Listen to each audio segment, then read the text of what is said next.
yàgg naa sori.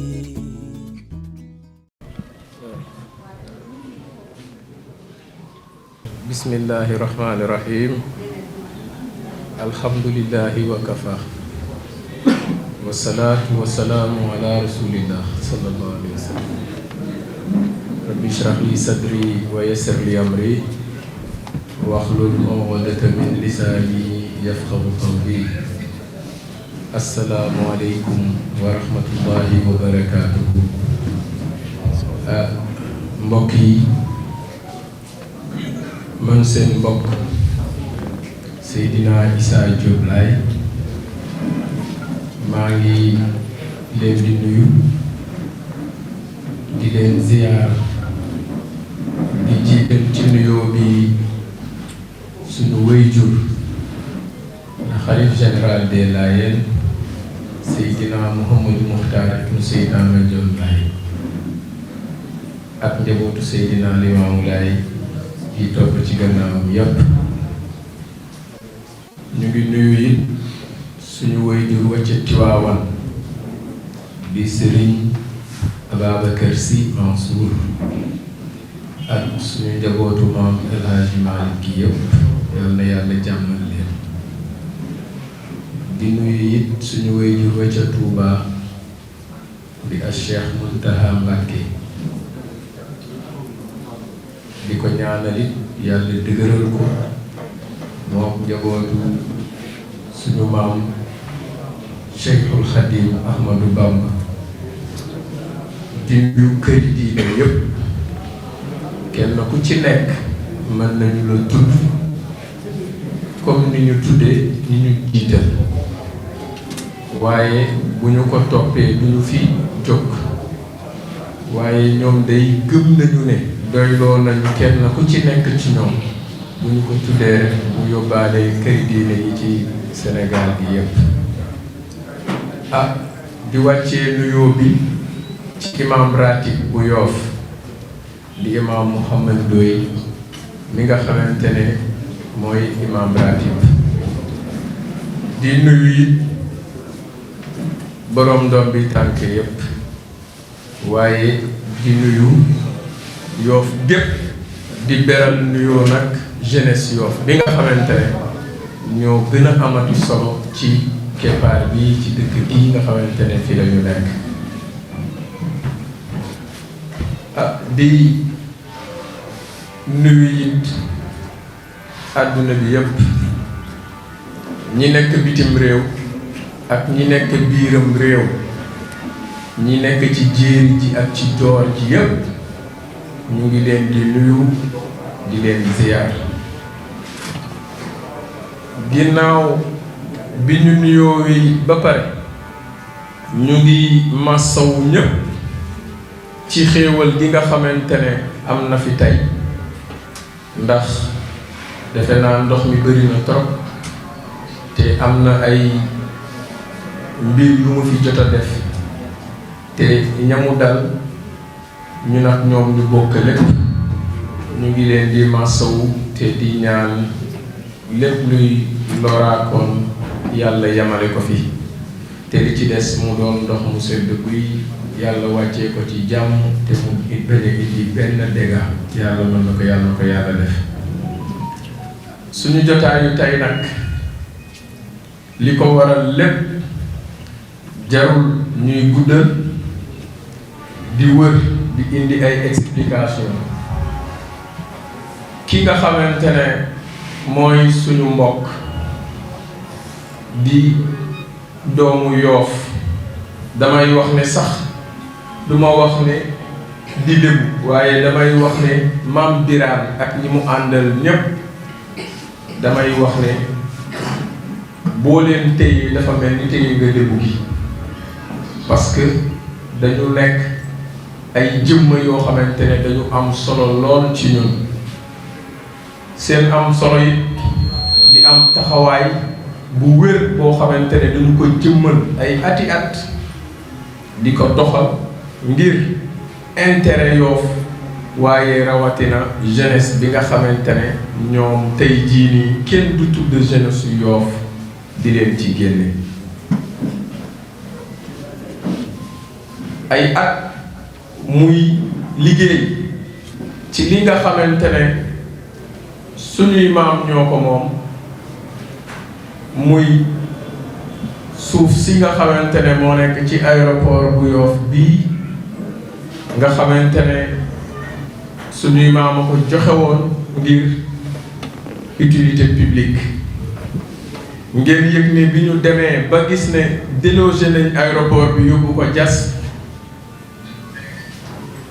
ay nit ñëw fii nga xamante ne mooy suuf soosu nga xamante ne suufu Lebu yi la di ko séddoo di ko caxat-caxatee di ci def lu leen neex di ko mayante ci seen biir loolu nag dafay yëngal bépp deretu gor laa wax képp koo xamante ne deret ju xonq mu ngi daw ci sa yaram nga doon a lébu ngay gis jëf ju ñaaw jooju di nga am lu la metti loolu bokk na ci li cultivé ku mel ni Maam Birane ak ñaneen ñu taxaw ay at di xeex loolu bu fekkee ne nag ku wax ci réew mi ku def point de presse wax lu yëngu ñu ñëw jël la ne la yow la damay wax ne ñun ñëpp dinañu dem kaso yi dina fees te nag Maam Birane mi nga xamante ne moom la ñu téye ak njabootu tànk gi topp ci gannaaw nga xamante ne lii ñu leen di tuumaal dara amu ci du dara loo xamante ne ñoom def nañu ko ndax damay wax ne intellectuel bu toll ni Maam Birane Mbengue ak responsabilité yi koy xaar ak yi muy yem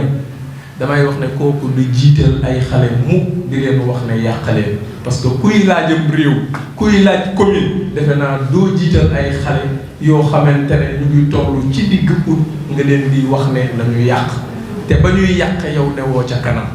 kon damay wax ne loolu ak képp ku ko mënta wax ak képp ku ko mënti bind ak lu sa doyo tollu waxoo dëgg ndax Maam Birane du koo xamante ne ci ngoram ci dignitéem ci fi ñu ko yare muy askan wi nga xamante ne xeet wi nga xamante ne xeet wu dëggu lañ ñooñu xamuñu injustice te doxuñu ci te damay wax ne bu fekkoon ne loolu mooy tax ñu jot suuf si kon jot nañu ci bu yàgg ndax doole jaa ngi fi kattan gaa ngi fi mën-mën baa ngi fi xam-xam baa ngi fi pexe yaa ngi fi waaye ñun dañu nekk ay askan wu diñ askan woo xamante ne du yalwaan du saraxtu waaye nag ku bëgg jël alalam mu téye sa loxo yëngal ko nga bàyyi ko Maam Birane ci loolu la taxawe woon ba nattu bii nga xamante ne moom moo ko daal di koy dal suñu waxu tey nag du gudd ñu ngi joxoñ ñu ngi woo son excellence monsieur le président de la république monsieur Macky Sall di ko wax ne ko boobu ba léegi li nga xamante ne ñu ngi koy xool di ko xalaat ci suñuy xel nag du ñu wax ne mu ngi bëgg nekk dëgg waaye dañuy wax ne dëgg la mooy lan Macky Sall bëggul askanu tànk Macky Sall bëggul askanu lébu ku tax ci ñoom respecté wu la ndax moo tax muy jël seen doom di leen toroxal ndax lii mu def Maam Birane ak xale yi mu àndal ñuy ay doomi lébu damay wax ne toroxul leen ñoom waaye dafa toroxal dafa doyadal communauté lébu gi yëpp kon nag ñu koy wax Macky na delloo ci xelam te xam ne mooy le président de la république moo ñu jaboote loolu la yàlla dogal ak borom ak ndomb gu ñu man di takk moom moo ñu jaboote moom la yàlla teg ci boppu réew mi te nag kullukum ra'in wa kullu ra'in mas'ulun an ra'iyatihi kenn ku nekk sàmm la te bépp sàmm dinañ ko taxawal bis ci suñu kanamu borom laaj ko na mu doon sàmmee njaboot gi bu fekkoon ne ku nekk bu la sa njaboot tooñee nga tër kër rendi ko kon damay wax ne su ñun ñii kon duñu juddu bay toll nii taxaw di défendre li nga xamante ne mooy cause bu noble bi kon tey jii nii moom le président de la république na delloo si waat xelam te nag ñu ngi koy ñaan ne ko Maam Birane ak ñi mu àndal balaa élection yi nga xamante ne moom la ñu dëgmal muy élection législative yi bëgg nañu leen ñu libérer leen nu mu gën a gaawee sans condition bañ leen toppee dara ñu ñëwaat ci suñu biir te mu wax ak ñun ci lii nga xamante ne boobu ba léegi ñu ngi ko koy laaj muy teeri aéroport yi ma leen di wax ne nag aéroport bi képp kuy wax ne Lébu gi amu fi dara, Ngor amu fi dara, Yoff amu fi dara, Wakaam amu fi dara, kooku jarul conduire ngir muy dem assemblée nationale ndax bu demee dina voter loi boo xamante ne dinañu ñàkk aéroport bi. loolu nag dafa valable ci bépp leader, ci bépp candidat boo xamante ne yaa ngi yuuxu, yaa ngi woote ngir ñu jox la baatu askan wi pour nga dem assemblée nationale di sàkku ay doom. rawatina nag lii ñu lancé, appel bii ñu lancé son excellence monsieur le président de la république Macky Sall, yéen jeunesse su Yoff bu ñu toogee ba élection yi dëkkmal te Macky Sall le président de la république yeewiwuñu, bàyyiwul Mame Birane ak ñi mu àndal, waxuñu, deful décret pour wane ne aéroport bi Ngor am na ca nangam, Yoff am na ca nangam, Wakaam am na ca nangam. boo leen fexee ba mu am majorité assemblée nationale mooy ne leen wóor ne dinañu voter ay loi yoo xamante ne dinañu toroxal ñu lépp bi, dinañu duma jël suñu alal sànki ko. waaye boo leen fexee nag ba jox ko minorité assemblée nationale, yaakaar naa ne ñii di ñëw dinañu voter loi yoo xamante ne dinañu bloquer bépp injustice boo xamante ne mu ngi dox ci suñu dëkk bi, ñu teg ko ñuy souffrir ñu njaboot gi nga xamante ne souffrir waruñu ngir doyadal ñu, ngir toroxal ñu, ñooñu dinañ taxaw voter ay loi yoo xamante ne dinañu arrêter injustice bi nga xamante ne moo am ci dëkk bi. kon nag monsieur le président de la république ñu ngi lay wax ne libéral njabootu Lébu gi muy Mame Birane ak ñi mu àndal, non à la dictature, doy na doy na doy na. salaamaaleykum.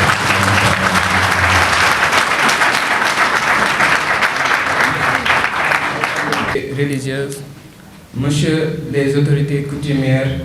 monsieur les autorités administratives, monsieur les membres de la presse, honorables invités, chers citoyens sénégalais, nous vous adressons nos sincères salutations. Donc, je m'appelle Ibrahim Ngom et je suis le président de l'association des élèves et étudiants de Yoff, association qui a d'ailleurs été dirigé par M. Mame Birane Mbengue. Donc, suite à l'arrestation du président Mame Birane Mbengue et de notre frère Ndongo Seck, nous adressons, nous la population de Yoff, notre manifestation et soutien indéfectible et dénonçons vigoureusement leur arrestation arbitraire, abusive, illégale de par sa forme et son fondement. Le collectif Lébu a toujours réclamé les terres de la population, les terres de l'aéroport Dakar Yoff, terres de nos ancêtres Lébu, Tang, Ngor, Yoff, Wakaam, depuis le régime du président Abdoulaye Wade à nos jours. Par conséquent, nous demandons purement et simplement la libération de M. Mame Birane Mbengue, président du Parti rénovateur progressiste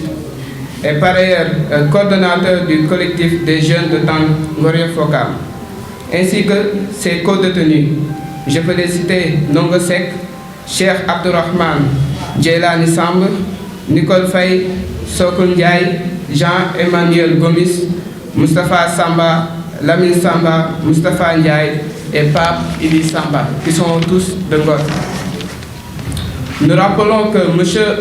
Mame Birane Mbengue a été inculpé, arrêté et accusé de participation à une manifestation interdite, de saccage de biens appartenant à l'État et d'avoir provoqué directement l'attroupement du vendredi 25 février à Ngor par son discours proféré publiquement lors d'un point de presse tenu pour dénoncer la façon dont des terrains de 200 mètres carrés ont été attribués aux footballeurs champions d'Afrique par le président de la République, M. Macky Sall. Toutefois, le président Mame Birane Mbengue a contesté les faits devant le doyen des juges. Malgré tout, il a été placé sous mandat de dépôt depuis le 2 mars. Aujourd'hui, il a fait 4 mois et 17 jours à Rebeuss, alors qu'il n'est ni de près ni de loin impliqué à cette manifestation. De tous ces faits, qui lui ont été reprochés, il devrait normalement comparaître devant le juge en flagrant délit, mais son dossier a été confié au juge du premier cabinet pour une instruction. Par là, nous pensons qu'il y a une réelle volonté politique d'accuser le coordonnateur du collectif, M. Mame Birame Mbengue, pour une manifestation dans laquelle il n'est pas impliqué. D'ailleurs, l'ensemble des détenus politiques ont passé la fête de Tabaski avec leurs familles respectives, mais le parquet a refusé la demande de liberté provisoire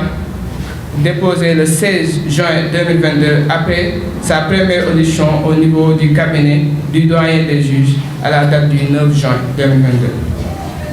Pourtant, M. Mame Birame Mbengue est un homme responsable et républicain. Il a toujours prôné la discussion, le dialogue et le processus pour un noble combat des terres de Tank.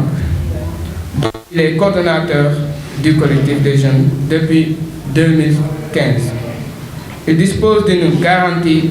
de représentativité et il n'est pas un voyou ni bandit pour rester en prison durant tout ce temps, ainsi que l'ensemble des détenus sur cette affaire. M. Mame Birame est un jeune engagé, très ambitieux et soucieux du devenir du Sénégal et de sa jeunesse. C'est pour ces raisons que nous ménageons aucun effort pour sa liberté et son retour parmi nous en bonne santé physique et mentale pour la participation au développement du territoire. Très pacifique, le peuple lébou réitère la libération immédiate et sans condition de ses fils détenus arbitrairement pour la paix et la stabilité dans nos cœurs, dans nos esprits et dans nos foyers. Nous espérons que notre demande sera entendue par les autorités compétentes. Sinon, nous serons de façon démocratique dans l'obligation de poursuivre notre plan d'action, c'est-à-dire un sitting dès la semaine prochaine pour manifester notre mécontentement, ou bien se servir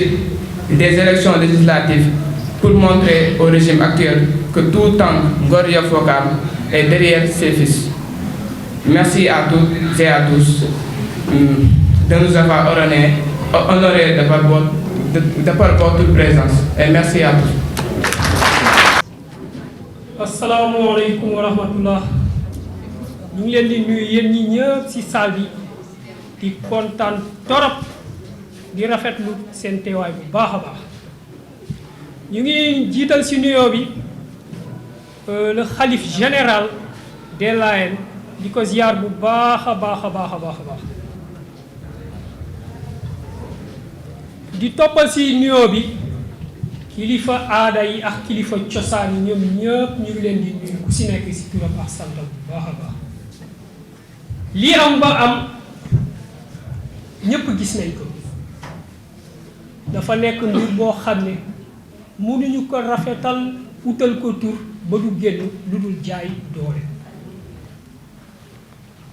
dafa am bis le président de la république di gaay yooyu di wax ngeen baal ma tuuti rek moom moo taxawoon fii nii ci aéroport bi du luñ sos mooy ay waxam la.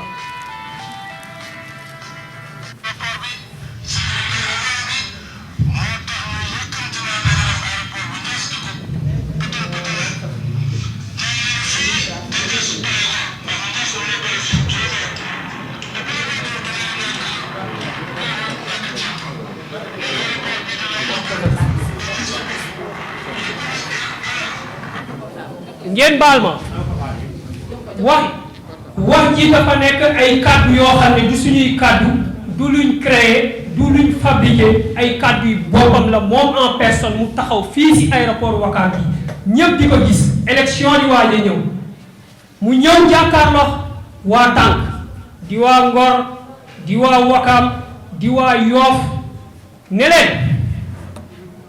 gis naa ni ñuy pasare seeni suuf yi muy aéroport bi te kenn def ko lu dul nguur gi fi nekk moom moo wax loolu dama si jaaraat rek mu leerale ko noonu ne nag bis dina ñëw caaxaan yeex tappale yi fi amax yëpp man ak sama nguur bu ma ñëwee dinaa fexe ba yéen lébu wi askan woowu di tànk di Ngor Wakaam Yoff ngeen jot ci seeni suuf moom moo ñu ko wax kenn créé wu ko kon nag lii am leer na nañ dañ commencé ci benn mbégte bu neex a neex a neex a neex muy suñu gayndey football yi jóge bitim réew indi ndam lu rëy a rëy a rëy rëy Sénégal gépp boole kontaan bég si lool mais si kaw mbégte boobu muy le président de la République Macky Sall jël mbégte boobu jël aw askanu lumm fas yéene leen toroxal pour bégal ñenn si ay gaynde ay footballeur ak ay ñoñam parce que du gaynde yi kese ñoo fa nekk am na ay ñoñam yoo xam ne ñu nga foofu tey ku si yàlla mayoon tey ba nga doxantu foofu fexeel ba booy dem na nga yóbbaale glace sinon sa xol dina wadd foofu di nga am naxar boo xam ne doo ko fàtte ba ngay sàngoo suuf te kii ñu ko teg du kenn ku dul le président de la République muy Macky Sall am benn jàmbaar benn leader bu déterminé bu ñu naan Mame Birane Mbengue muy le président PRP parti rénovateur progressiste jóg gis ne lii du dëgg du yoon mu jóg def point de presse ne wax jot na président Macky Sall de taxaw na fii jël ay suuf di ko maye te li muy maye moomu ko vidéo bi ma teg léegi ni waxal na ko ci boppam li muy maye moomu ko kon képp ku bokk ci collectif tànk lébu Ngor Wakaam Yoff ak lébu fu mu mënti nekk ci biir Sénégal nga bëgg dëgg di doxal dëgg rek tax la jóg kon wax bi leer na foofu daanaka foofu wax bi leer na nañ parce que moom moo taxaw waxal boppam ne lébu yi yéen a moom suuf si te bu may faloo bu ma ñëwee maa sama nguur dinaa fexe ba delloo leen ko delloo boobu gisaguñ ko parce que ay kàddu la yoo xam ne yu waroo ni noonu nit ku taxaw wax lële jamono di dox bala nga soxla ñu jox la ko si jàmm ak salaam nga taxaw waxaat yeneen kàddu muy lu ñuy ñaaw lu ñun ñépp lu ñuy ñaaw lu ba suñu biir xol fi mu toll nii képp kuy lébu sa xol dafa crevé lu leer nañ à propos de manifestation bi Ngor di souligner les jeunes de Ngor ce sont des victimes des héros parce que bu ñu fàtte mbir manifestation araamul ci biim réew manifestation araamul ci biim réew yow yaay jóg waxtaan ak ñi ngay waxtaanal ngeen dem ci préfecture bi ngeen yëgal ko ne que dañ bëgg a def benn marche pacifique mais marche araamul parce que jeunes yi Ngor yooyu fi mu toll nii dañu waxante dëgg amul benn jeune fille boo xam ne da ngay nekk fii ci Yoff naan kaan yéen waa Ngor génn leen ngeen dem sànni xeer wala taal pëno muy ni les jeunes sont conscients à ce moment ñëpp a yeewu kenn nelawatul parce que tamit wax bu saltee tamit nañ fexe nopp yi koy déglu mu set wecc dëgg mënu la weesu lu dul dëgg la vérité dëgg te dëgg boobu mooy loolu Mame Birane mënul nekk fii si Yoff di organiser di jiite ay manifestation fële sa Ngor ñu taxaw ñépp ku ne di wax dañ ne mbir boo ko maîtriser wul da nga siy noppi ndax ku mu mën ci doon nañ bàyyi parparloo bi lébu dafa am luñ ko doon taggee muy la dignité lañ doon waxee ab lébu ñu naan ab lébu dafa dëgër bopp bu jàppee du bàyyi loolu lañ xamee woon ab lébu dignité boobu nañ fexe ba bu mu génn bu mu ñu sori nay ànd ak ñun saa su ne ab lébu du dunguru ab lébu du sibu ab lébu du lamar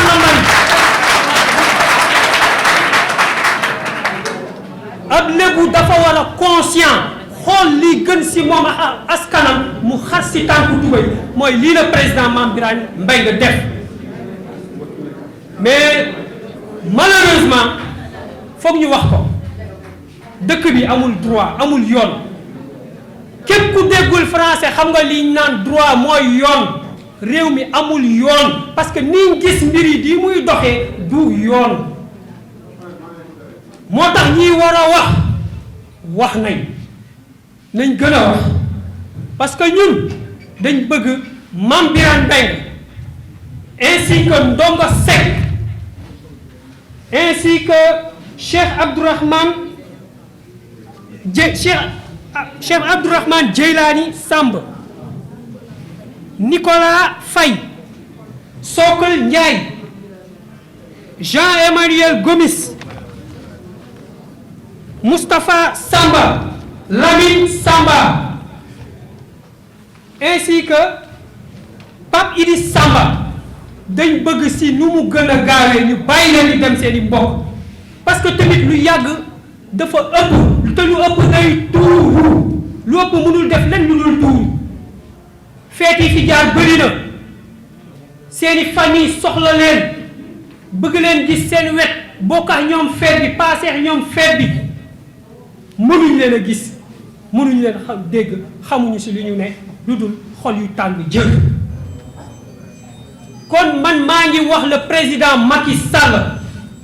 bii mu bëggee dafa am lu mu waxoon jox nañ ko ba mu mat sëg am na loo xam ne nag nit doo leen topp ba ñu sës parce que ñëpp xam nañ ne niñ jàppee Mame Birane Mbengue du dëgg du yoon ainsi que Ndongo Seck ak ñi si des yëpp am un frère bu ñuy wax Cheikh Mbengue boo xam ne fekkee moo ko ci boole ñu ràjjee ko summi ko dàq ko fële te pourtant moo fi taxaw ne emploi des jeunes dañuy former jeunes yi mais kuy employer jeunes kuy former ay jeunes di nga jël ay jeunes di leen summi si loo xam ne du dëgg du yoon mais c'est pas normal du dëgg du yoon am réew kenn du ko yor si ay tappale am réew kenn du ko yor si ay caaxaan am réew kenn du ko yor si ay naxaate nit ñi yeewu nañ réseaux sociaux yaa ngi nii sa biir poche lay nekk ngay xam diw la mu ndekkee fële sa bitim réew la mu añee la mu reeree kenn mënatu fi nax kenn na nit ñi xam loolu ñun nag li ñuy exiger mooy le président Macky Sall lii yëpp yaa ko waral ndaje bii nii yow yaa ko waral yow la ñuy waxal waxuñoo keneen ku dul yow bëgg nañ nga bàyyi ñu le président Mame Birane Mbengue sans conditionnel ainsi que Ndongo Seck ak tous les jeunes de Ngor ainsi que Cheikh Mbengue nga delloowaat ko ci ay fonctions parce que tamit am na luy waaj a ñëw muy le 31 bii képp kuy lébu collectif tànk Ngor Wakam Yoff ñii ci salle bi ñii fi nekk ak ñii fi nekkul képp kuy sénégalais te mu leer na ne yow dëgg moo la ñor ak foo mënti nekk ak foo mënti far ñu ngi lay wax sa carte d'identité boobu téye ko déglu say doom ñu téye incha allahu rabbi lépp dina leer am na yeneen yi siy suivre mais pour le moment si lii la ñuy yemani di leen jaajëfal bu baax a baax di leen massaw bu baax parce que ñëpp la seeni xol kii wasalaam jërë ngeen jëf. bismillah bismillah bismillah ñu ngi nuyu ñëpp kenn ku ci nekk turam ak santam di tàmbali nuyoo bi ci le khalife général de Layène di teg nuyoo bi ci loxo Chérif Seydina Issa Laye Diop Laye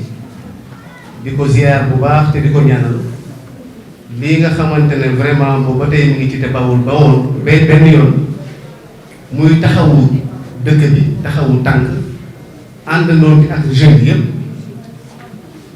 di ziar ki nga xamante ne mooy Assane Mbaye moom aussi mu nekk koo xamante ne vraiment ba tey bàyyiwul mi ngi taxawu moom aussi de la jeunesse yoffoise taxawu aussi la jeunesse sénégalaise ndax yemul fii si rek ci Yoff moom aussi muy ndaw boo xamante ne aussi ku jar bàyyi xel la moom tamit sans aussi fàtte ki nga xamante ne moom mooy monsieur Souleymane Mbaye vraiment mu nekk koo xamante ne moom tamit dëgg rek moo ko tax a jóg dëgg fu mu ko fekk fa la koy bàyyi moo waral moom aussi jotaay bii mu toog fii ànd ci ak ñun di jàppale la jeunesse yoffoise te aussi xoolu ci ren ci tous les côtés aussi mu di ko fa def ñu ngi koy ñaanal yàlla gën ko taxawu te lépp lu mu mébét aussi te bëgg ko ci Yoff ak ci Sénégal yàlla ko yàlla defal di ziar aussi ki nga xamante ne di ko nuyu di am mbégte ku bëgg Birane ku fonk Birane ku yàgg ànd ak Birane aussi muy suñu papa El Hadji Moulay Mbaye Aziz As Mbaye di papa suñu naataango bi nga xam ne mooy Aliou Mbaye Sénégal vraiment nekk na koo xamante ne aussi jeune la jàppale ko parce que toujours aussi moom lépp lu nga xamante ne jeune yi dañ ci yëngatu rek ñu ngi seen gannaaw waaw jox nañ ma représentant du maire aussi muy Medoune Samb Assane Mbaye Pastef wax naa ko Moulay Aziz muy suñu papa wàllu Sénégal Seydina Issa Laye Pane aussi ak suñu général muy Souleymane Mbaye vraiment moom dañ koy remercier sur tous les côtés Mohamed Sédibou Ngor aussi ñu ngi koy nuyu di nuyu maam Xëri Mbaye Mokhtar Sarr bu collectif Yoff Omar Gueye Dieng Wakam Mame Baxaw Seck di sama tante maa ngi koy nuyu Doudou Bey di jaraaf Doudou Bey moom aussi maa ngi koy ziar sama mbokku jaraaf la ndax ak ponk bopp la Alassane Ndoye Réveil Ousmane Dieng aussi di sama cousin maa ngi koy nuyu bu baax famille maam Birane Mbaye famille Dongo Seck aussi ñu di leen gërëm bu baax ndax nit aussi boo amee sa mbokk sa frère mu ne ci tolof tolof ñoom ba tey bàyyi fu ñu jóg ñoom ñu ngi suñ gannaaw ñu ngi taxawu seen frère ñu ngi taxawu ki nga xamante ne dañuy bokk ak moom deret waaye di leen wax ne ñun aussi amul kenn ku ñuy bàyyi gannaaw donte ñoom ñoo gën a bokk ak moom mais ñun la suñu mbokk ndongo ñu ñoo ko moom ñun ñoo ko moom yéen moom moo leen ko mais ñu ngi leen di remercier bu baax ci taxawaay bi ngeen am si ki nga xamante ne ñu ñoo ko moom di nuyu aussi Tafsir Gueye waaye am yàkkamti aussi tàmbale li nga xamante ne mooy waxtaan bi nga xamante ne vraiment war nañ ko amal ci ki nga xamante ne moom la ñuy oowee le grand patriote man moom laa koy tuddee suñuy nettali je pense que duñ fi jóge waaye bàyyi Ousseynou fàttewuma la yow aussi maa ngi lay nuyu di nuyu ñu fi toog ñëpp Mame Birane Mbengue dafa nekk koo xamante ne jeune boo xamante ne képp ku ko gis rek ku ko déglu dina xam ne nit koo xamante ne ci dëgg rek lay dox te dëgg rek la xam du dox jamais ci ay caaxaan maag moom nekk nañ ba ñu nekk c'était en 88 mu nekk koo xamante ne vraiment ñoo ko mag ci ay at waaye dañu naan kii nii moom ak ay atam yàlla moom moo ko def un phénomène te vraiment dañ ko koy nangul ay mbiram du ci suuf rek ay mbiram du ci suuf rek ku ko xool ku ko gis ku ko xam ak li nga xamante ne moom la defoon comme programme ci municipal yi jàll bi nga xam ne kii borom xam-xam la te ku jar a bàyyi xel nañu ko bàyyi xel te xam ne ñun on a des leaders on a un leader il est le leader naturel de Tànk keroog ba nga xamante ne problème yi am na ca Ngor Mame Birane Mbengue nekk na koo xamante ne bu fekkoon ne moom du moom kii nga xam ne moom mooy le leader kenn du ko fekk yi di ko jàpp waaye ñëpp xam nañ ne y avait un forum à Ngor incité ak xale yi génn def li ñuy def tuuti ma ñëw rek ci historique bu Yoff ay jamono ba ñu jugee Jolof ñëw fi y avait un lieutenant Ñing le lieutenant ba nga xamante ne buur bi mu ngi waaj a song Yoff dafa détaché wu waat ca fa mu nekkoon ñëw ci ay mbokkam ci Yoff xamal leen carrément que ne ñu ngi leen di waaj a attaqué waaye ana ña nekk ak buur tey ana la ñu def ba ñu waree song suñu askan dañu dem tafoog ñoom dem uti groupe sanguine jam ko si seen ay veine mu nekk beneen couleur y a la crise des valeurs actuellement nii au sein de notre collectif ñun les jeunes nañu taxaw tem xamal ñi nga xamante ne actuellement nii ñoom ñooy buur xamal leen carrément que ne nous sommes une population déterminée te détermination boobu noonu ñu ngi ko jële suñu ay maam ndax dañu mës a doon ñoom te dañu pacifique dañu mës a pacifique fii la Seydina Limaamu juddoo fii la Seydina Limaamu juddoo fii ku ne juddoo na fi Tafsir Ndiaga Gueye am na yeneen kilifa yoo xam ne fi la ñu juddoo ñoom bu fekkoon ne ñun tey dañu doon ñu bon du ñu accéder ñëw bay am pouvoir fii ci Sénégal mais yàlla dafa def ñun kenn mësuñoo yàpp tubaab mësuñu yàpp mësul yàpp suñu ay maam donc ñun bu ñu seetaan kenn ku ñu yàpp ngan la bu ñu jëmee say élection am satu sànq wax na ko man li may proposé mooy dañu am ci ay échéances yu ñu jëm parce que man avant may wax dañ maa dànkaafu nag parce que am na ci loo xamante ne su ma ci jaaree rek mën naa ne problème day am ndax ñu nekk nañ ñoo xamante ne dëgg la Birane mi ngi ci biti mais ñoom nañu xam carrément que ne jàppuñu Birane ndax Birane jëmm yu bari la te jëmm yooyu yëpp mën naa ne Yoff lañu Birane dafa amoon lu bari lu mu yor la mu yoroon tax ñoom ñu échoué ci élection yàlla def ñu jël leneen loo xamante ne njuumte la bu ñu def ñoom njuumte boobu ñu jël ko jox ko ay lion Birane du lenn loo xamante ne moom moo ko fa téye lu dul li mu doon wax ci wàllu lion yi ak lañu leen jox tey ci tey bu ko fi fekkoon kenn du neexle donc man li may proposé mooy dañu jëm ci ay élection ñun ñëpp nañu vote sanction man loolu laay proposé ay lébu lañu bu fekkee ne dañu jàpp ki nga xamante ne doomu lébu la ni ñu jàppe ko ngir ñoom ñu mën a def li ñuy def pour mën a falu ñun bu ñu seetaan loolu ñun aussi nañu leen contrer xamal leen carrément que ne ñun nous sommes unis nous sommes que ñun benn lañu te kenn mënuñu xàjjale donc li may proposé mooy ñu def vote sanction man loolu laay proposé le 31 juillet képp kuy lébu gis Mame Birane Mbengue boobu ba tey ay nit ñu ngi def ay manifestation ay nit ñu ngi dem di signer pour ay manifestation Mame Birane Mbengue le jour J il était avec Félix Antoine Diome Senghor jaaraama di préparer le législatif Mame Birane Mbengue bokkul yoonam nekkul ci ay manifestation bañ naka sax ba nga xamante ne problème bi am na dafa dee nit nekk bu kenn génn di def manifestation donc man sama proposition mooy képp ku nga xamante ne bëgg nga Mame Birane Mbengue bëgg nga Ndongo Seck bëgg nga sa doomu sa mbokku lébu lii nga xamante ne ñu ngi koy teg depuis des années depuis des décennies ñun aussi nañu leen xamal carrément que ne ñun ñoo moom suñu bopp ñun ñoo moom suñu ay carte ñun ñoo moom suñu ak mbokk donc vote sanction man loolu laa proposé te li nga xamante ne ci la ñu jëm muy sitting ñun ñëpp nañu ko préparé te xamal ñëpp kenn ku fi nekk que ne loolu dañu ci am droit donc lii ci kanam nañu ko préparé te jëm ci wasalaam man loolu laa amoon lu ma wax. ci seen barke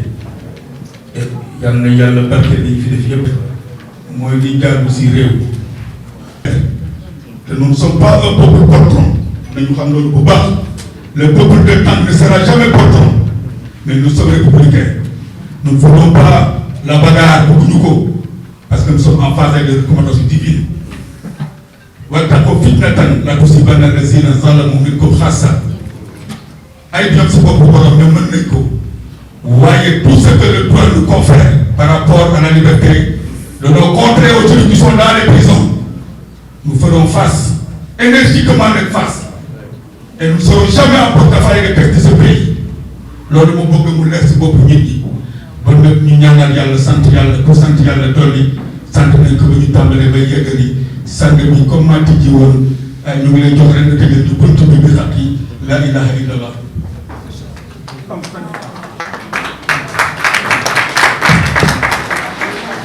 kon ñun ñëpp ñu muslu ci seytaane ubbee ko ci suñu turu borom mooy bismillahi rahmaani rahim waaye ñu teg ci alhamdulillahi rabbil alamin ñu def ñetti fatiha ñetti ixlaas ñetti salaatul fatihi ñaan ko ci àdduna bi ak réew yi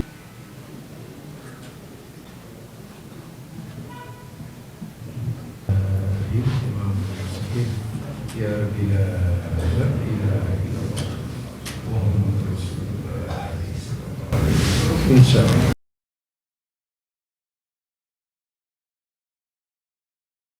Salaamaaleykum mbokku téléspectateurs yi ñuy seetaan à travers Vision Plus TV toujours un grand plaisir de nous retrouver sur votre premier télé éducatif de Yoff tey nag votre Mia National dafa ñëwoon jël micro dugg see biir Yoff su ma nee Yoff tey dañuy waxtaane benn affaire bu sensible bu xamante ne la fois passée defoon naa ko ak yéen micro territoire muy l'affaire de Mame Birane Mbengue kooku nga xamante ne moo nekk coordinateur des jeunes de Tànk su ma nee Tànk damay wax Ngor Yoff Wakam moo jiite aussi parti boobu ñuy wax PRP yeesal ñu jàppoon ko ci affaire de manifestation boo xamante ne nee neen yëgul déggul gisul maanaam daal fekkewul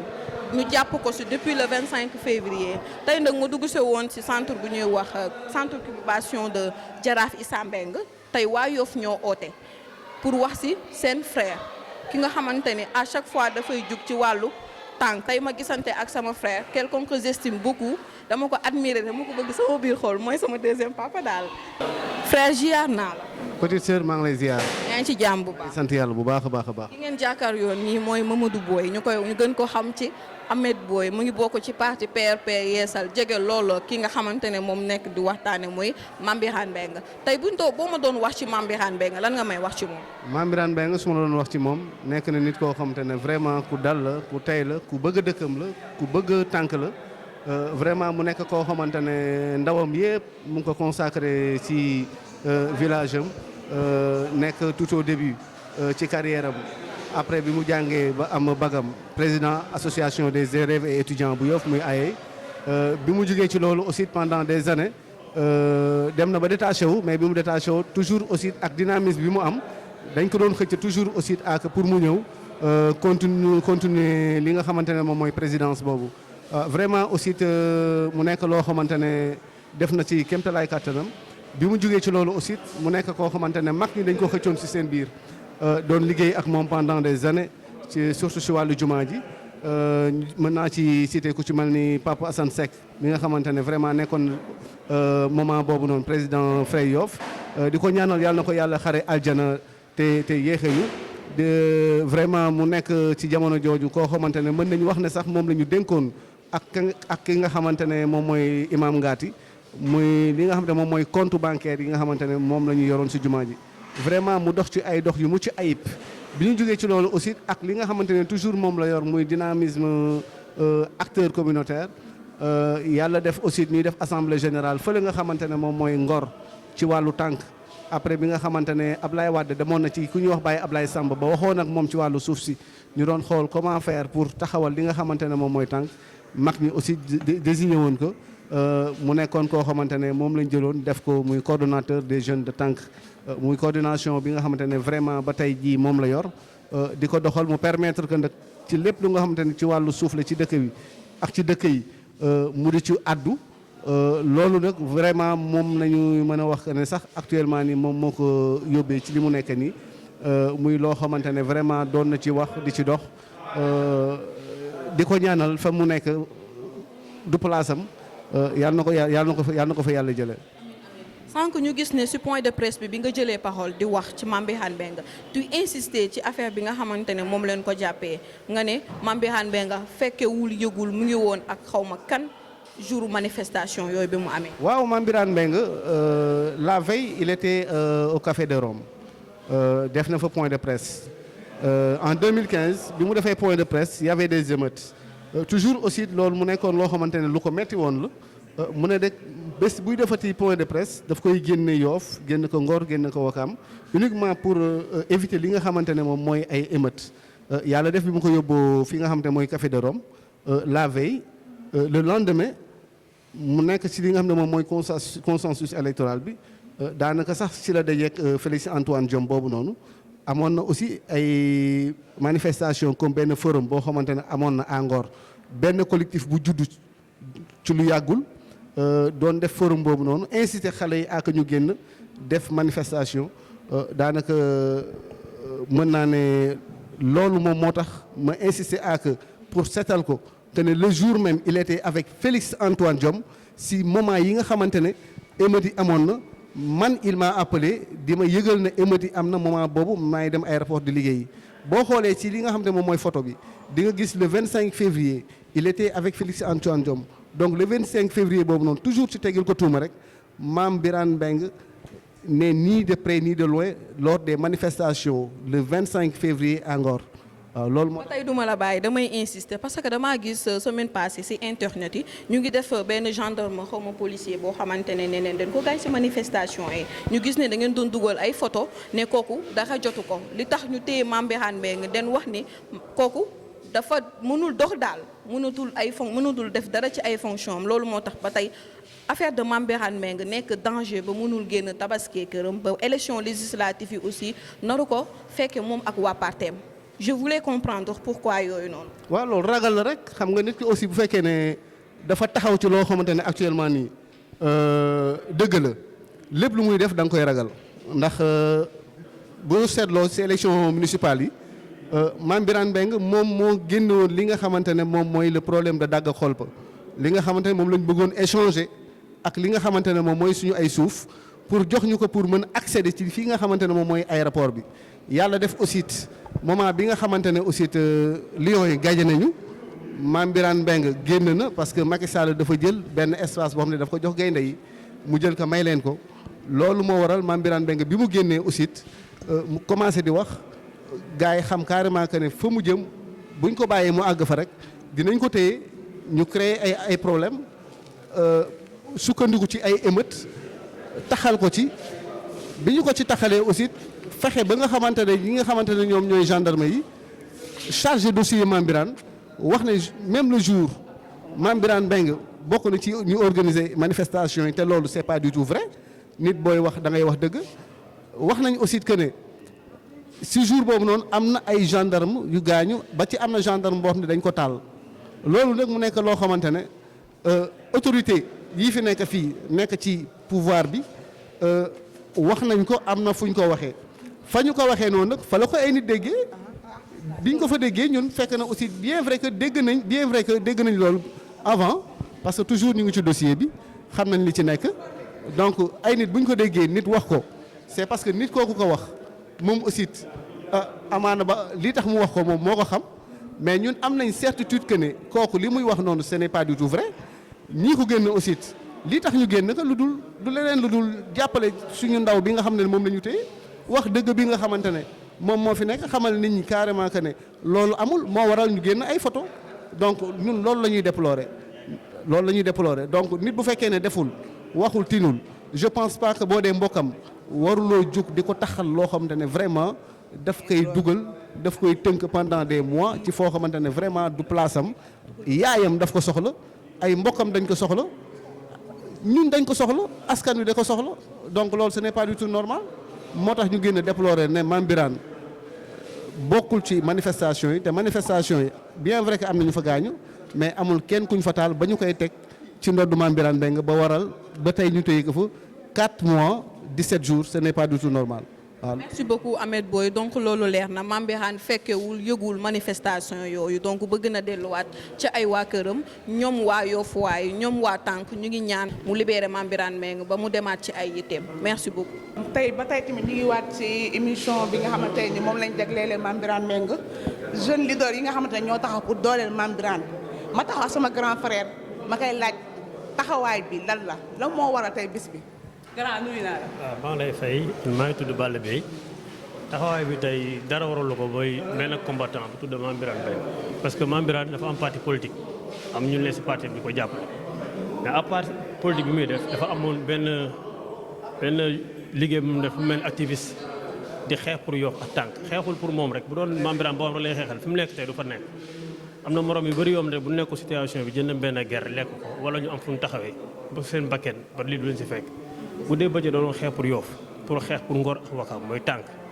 boobu ba léegi ne depuis ñuy woo waxu koor ba léegi Mame Birane ngi si biir kaso bi mu doon lu ñu metti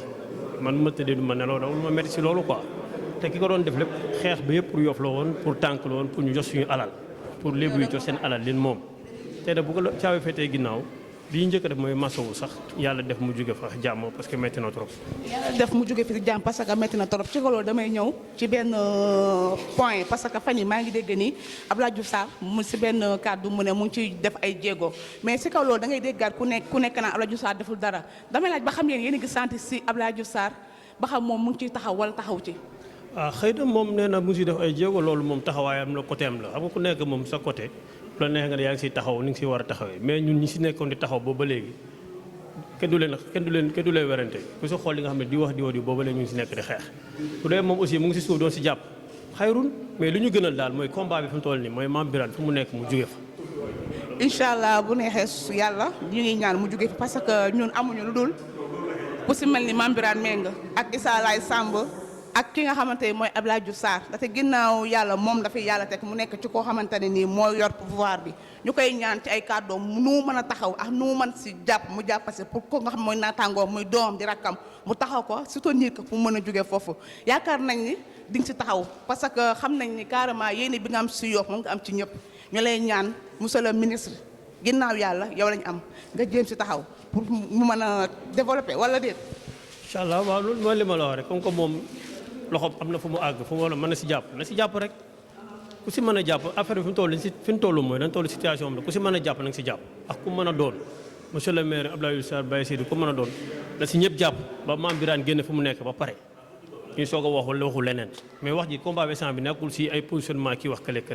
loolu man sama kaa loolu intéressé li ma intéressé mooy Mame Birane fu mu nekk moo wax 8 personnes yi ñu jàpp si tànk yëpp ñu génn fi mu nekk dellu seen njaboot ba pare ñu soog a xam leneen la ñuy def. waaw kon ni nga ko waxee léegi yaa ngi nekk say njaboot nelawuñu ñi la yaakaar tamit nelawuñu foofu loolu moo tax tamit ñu jug pour jàppale ko pour dooleel ko tey jii ñuy wax ne kàddu ñu fi dégg rafet na yaram daw na wax dëgg yàlla ku ko dégg tamit nga xool kon sax boo xam ne sa yaram daw na wala déet ñuy ñaan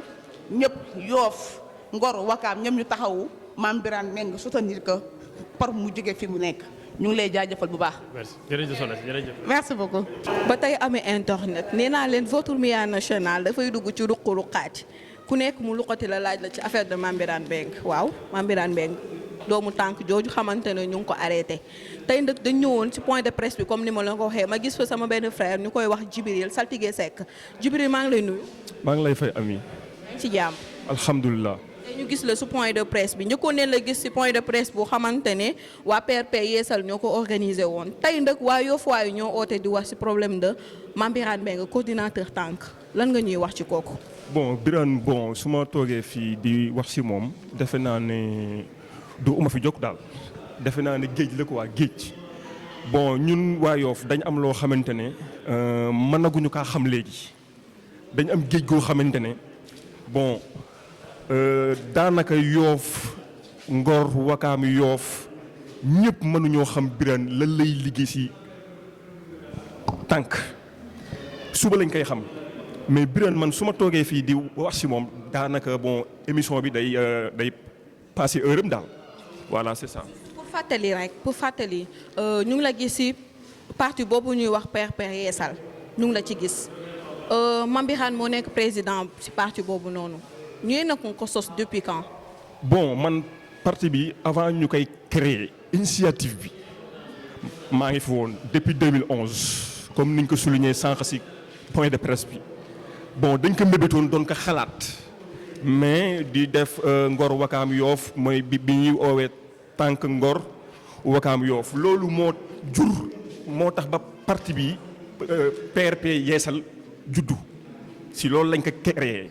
mais loolu biñ koy créer dañ gis xoxatal bi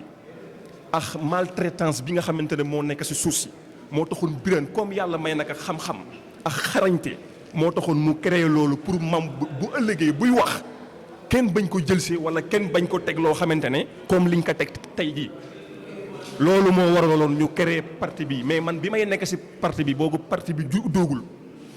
ba tey ñu créer ko en 2018 dama koy am. loolu daal laa la ma ana wax daal. yaa ngi waxee ak xol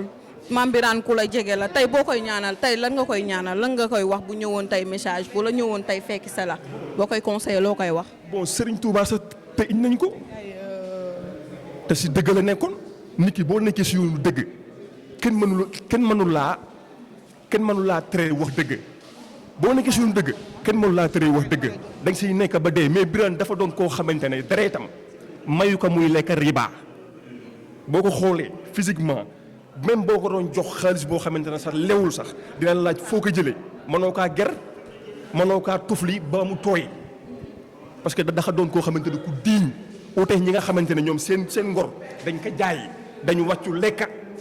te Birane du masa wàccu ba pare di ko lekka man Djibril Saltigué Seck nag man maa wax loolu ku ma xamul nag dégg nga ma Birane fa mu nekk dina fa génn bu sooba yàlla lii yëpp ay nattu la jógewul si kenn si yàlla la jógee pour yoon wi nga xamante ne moom la dëgmal parce que dina ko atteindre si nii wala si nële man maa wax loolu mais ñi nga xamante ne dañ jaay seen deret feneen ak keneen loolu ñoom la concerné mais ëpp lébu boo doonee ëpp lébu waroo wàccu lekkat man de Djibril du ma wàccu lekkat te dama am ngor am dignité te ñi ma wër xam nañ man maay kan moo tax Birane fa mu nekk dañ koy ñaanal yàlla mu sedd guy ba mu génnaat àndaa tax ñun ñu àggali combat bi continuer ko jusqu'à mort laa la wax buñ bàyyiwul duñ bàyyi mais nag à une seule condition non violence lañ ootewu ñu xeex ootewu ñu taal lépp si bopp lañ koy doxalee parce que ñun ay nit lañ duñ ay mala xel la ñuy doxalee suñuy mbir maa ngi si réseaux sociaux yi amul kenn ku ma si ñemee lu ma neex laay wax mais nag si cadre logique laa koy teg muy di maire bi ku mu mën a doon li ma sentir gis ko si Yoff neexuma mu naxari ma moom la maa wax amul kenn ku ma si mën a dindi Birane nag man bon su ma lay wax ab jegeem si man bon daanaka duñ fi jóg fa mu nekk moom xam na ne combat bi foofu lay commencé ñëwee fii si Yoff ñu àggali ko jusqu'à mort wasalaam ngeen baal ma wax. incha allah merci beaucoup. merci beaucoup. Djibril Saltigué Seck kaddu yi rafet na ba tey ñu leen di fàttalil point de presse boobu waa jeunes Yoff yi ñoo ko organisé woon pour affaire de Mame Birane Mbengue ñu ngi ko jàpp woon ci affaire de manifestation boo xamante ne il est ni de près ni de loin ci liñ ko waxee mu ngi noonu nag ñu def mu ngi ko jàpp ak ndongo ñi xamante ne ñoo ci nekk nag ñu xam ñoo nekkoon ci manifestation bi ñoo nekk noonu ku ñuy wax Cheikh Abdourahmane Djeylani Samb Nicolas Faye Sokul Ndiaye Jean Amiel Gomis Moustapha Samb Lamine Samb Moustapha Ndiaye ak Papa Idi Samb ñuy ñaan de comme ni nga ko waxee rek ñu libéré doomu Yoff jooju doomu tànk jooju mu ñibbisewaat këram. ñu ngi koy maa ngi lay remercier kàddu yi ma fi taxanti neex na macha allah lépp rafet na yaakaar tamit am nañ yaakaar ci kàddu yi fi jub ne président su ko déggee xëy dina bàyyi xel bu baax li nga xamante ne moom la fi ndaw yi Yoff yi wax ak ndaw yu Wakaam yi ak ndaw yu Ngor yi macha allah yaakaar lañ am suñu doom la yàlla dafa def ni ku si nekk rek da ngay liggéey pour sa dëkk ku si nekk da ngay xeex pour sa dëkk ñu lay ñaan si li nga xamante ne moo ñu boole nga jàppale Yoff Ngor Wakaam si Mame Birane lu muy xeex nga libéré ko ngir yàlla loolu la ñuy ñaan. waaw comme ni mu ko waxee rek dañ leen di jox dig daje ci beneen micro territoire ci beneen action ci beneen manifestation je sais pas xamul nu ñu koy waxee mi yaa dugg ci ruq-ruqaat yi indi leen problème bi ànd si nag ak Cissé Ngari sama grande sœur waa collectif bi ñoom seen t-shirt yi dafa rafet. macha allah donc ñu Mame Birane ndongo moo nekk noonu macha allah. ñu ngi ziar tamit Goda suñu caméraman boobu noonu di ziar bokkaande bu baax di leen jóg daje beneen mission merci beaucoup.